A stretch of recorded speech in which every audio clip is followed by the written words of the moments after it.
Hello, welcome to this video guide of how to use the rotation planner. My name's Liz Jennifer. So the first thing we need to do in relation to this is think about a rotation lane, which can go in the cell highlighted. We then think about the date, and then just moving down. The idea of this rotation planner is to allow us to work out how many animals we can put in a rotation, or the size of the field, or how many days. So it just allows you to play around with the optimum figures in relation to a rotation. So the first thing we start with is a pre-graze cover, and in this example it's 2,000 kilos of dry matter per hectare. We also have a target residual, which in this example is 1,500. Where we say target residual, we mean the average height or cover that is left in that field when those animals leave. So that's what we're trying to target. 1,500 is fine. We may at certain times of the year go higher or lower. The next thing to sort of predict is grass growth rates. Again, here is 10 kilos of dry matter per hectare per day.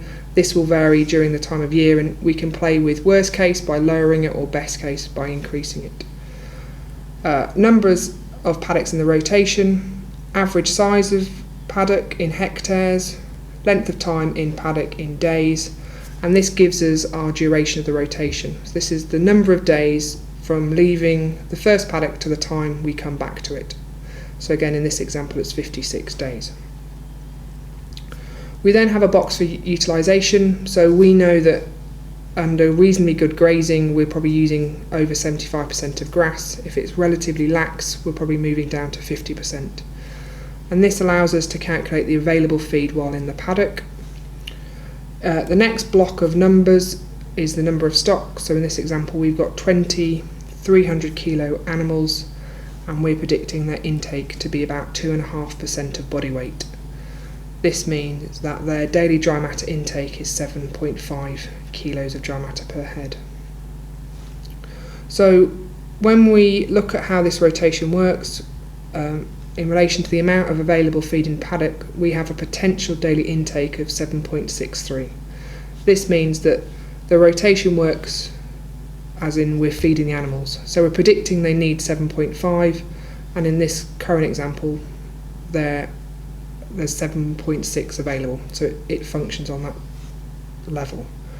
The challenge for this example is that the pre-graze cover, so the predicted pre-graze cover, so how long will that, or how much grass will it be by the time the animals go back, is just shy of our target of 2,000. So how we can affect that number is by adjusting grass growth rate. So we'll see what happens. So we go back up to grass growth rate and say we type in 15. We see that number in C28 changes to actually above target. So it's really grass growth that affects that, and the number of days that is affecting.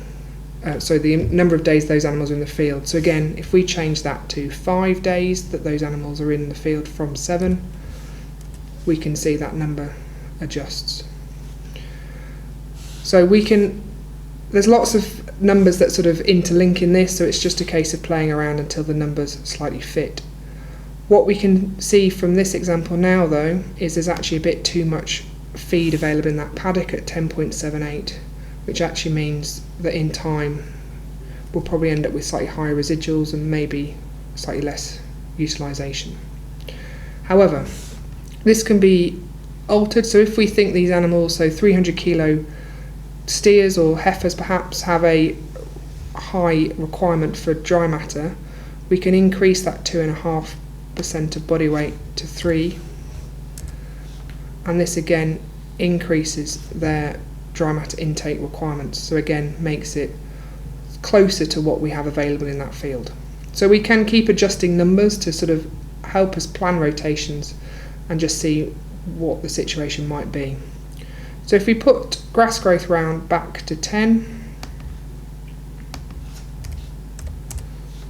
and we put that number back to 2.5,